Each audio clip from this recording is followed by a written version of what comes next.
The wine was already making me brave when my brother dropped the bomb that would change everything.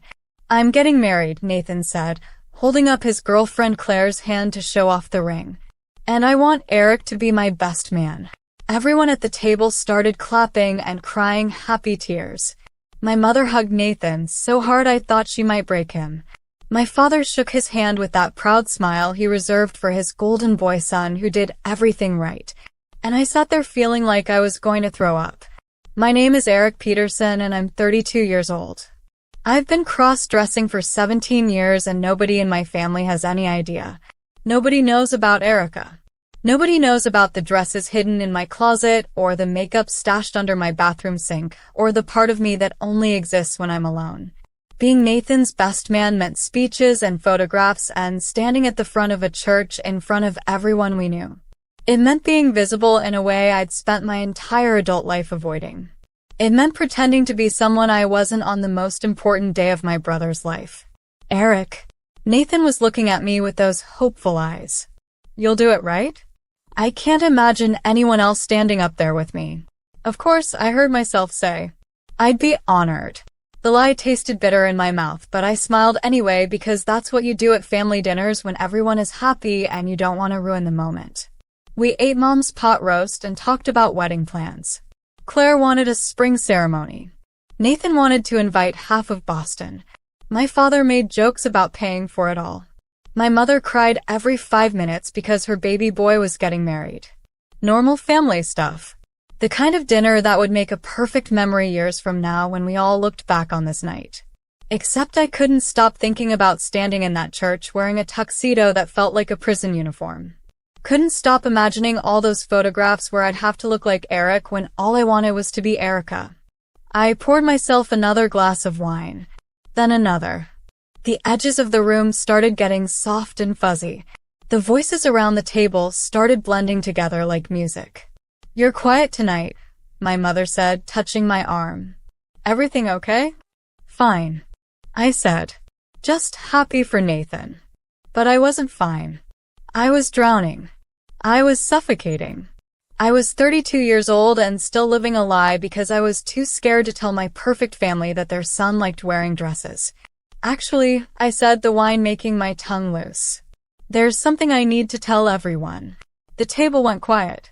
5 faces turned to look at me. Waiting. Expecting some funny story or congratulations speech. Not expecting what was about to come out of my mouth. "I cross-dress," I said. Just like that. No build-up. No gentle explanation. Just 3 words that hung in the air like smoke. My mother's smile froze on her face. My father's hand stopped halfway to his wine glass. Nathan and Claire looked at each other like they weren't sure they'd heard me correctly. "What?" my father finally said. "I wear women's clothes. Dresses and makeup and wigs. I've been doing it since I was 15. The words were tumbling out now. Years of secrets pouring out like water from a broken dam. I call myself Erica when I'm dressed. She's who I really am. She's who I've always been. "Eric, you're drunk," my mother said quickly. "Maybe we should talk about this another time." "I'm not that drunk, Mom. I'm just tired of pretending. Tired of hiding who I am because I'm afraid you'll all think I'm broken or sick or wrong." My father stood up from the table. His face was red. Not embarrassed red. Angry red. "This is Nathan's night," he said, his voice tight and controlled. "This is not the time for whatever crisis you're having. When is the time, Dad?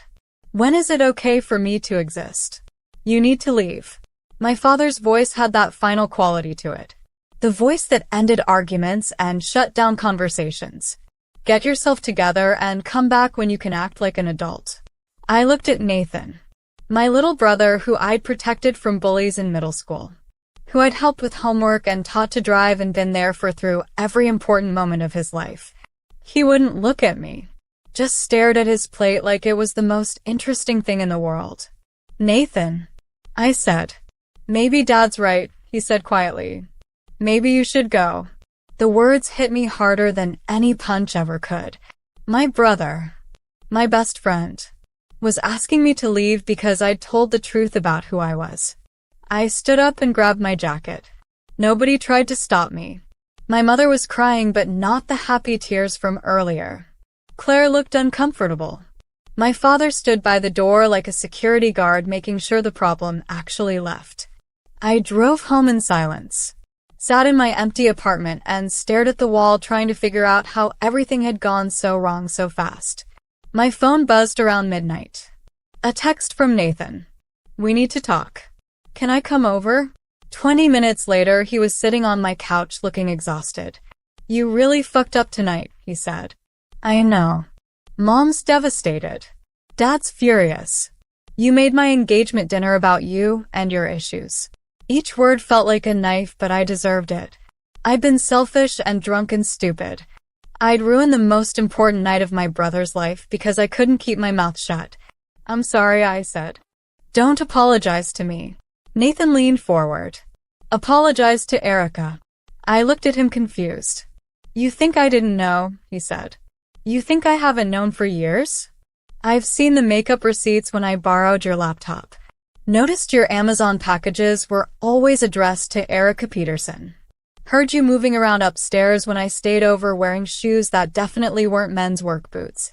My heart was pounding. "You knew." "Of course I knew. You're my brother. I pay attention." He smiled sadly. "I was waiting for you to tell me when you were ready. Not drunk at my engagement dinner, but someday when you felt safe enough." "Why didn't you say anything?" "Because it wasn't my secret to expose. Because I figured you'd tell me when you needed to." He paused. "But tonight wasn't about you needing to tell me. Tonight was about you being tired of pretending. I ruined your engagement. You made it memorable, that's for sure." He laughed without humor. "But you also did something brave, even if your timing was shit. You told the truth. That takes guts." We sat in silence for a moment. Then Nathan pulled out his phone and showed me a picture. A woman in a wedding dress standing next to a man in a tuxedo. The man looked vaguely familiar, but I couldn't place him. "That's Claire's sister Morgan," Nathan said. "And that's Claire's sister's husband, who used to be her wife, who transitioned 3 years ago, and the family threw them the wedding they deserved with the names and genders that actually matched who they were." I stared at the photo. "Claire's family knows about cross-dressing people?" "Claire's family loves cross-dressing people because Morgan is family. And when I told Claire about my suspicions about you, she wasn't surprised or upset. She was excited that maybe you'd finally feel safe enough to be yourself. But Mom and Dad are old and scared and don't understand. But they'll learn. Or they won't. Either way, you deserve to exist, Eric. You deserve to be at my wedding as your real self." He pulled out another photo. His phone screen showed a beautiful woman in a navy blue dress standing next to a man in a tuxedo. The woman had my eyes. My smile. It took me a moment to realize it was a photoshopped picture of me as Erica standing next to Nathan at his wedding. "Claire made this," he said softly. "She wanted you to see what it could look like if you were brave enough to show up as yourself." Tears were running down my face now. "I don't know if I can." "Then don't. Show up as Eric and wear the tuxedo and pretend for one more day. I won't judge you either way." He squeezed my shoulder. "But that confession you made tonight? That wasn't the wine talking.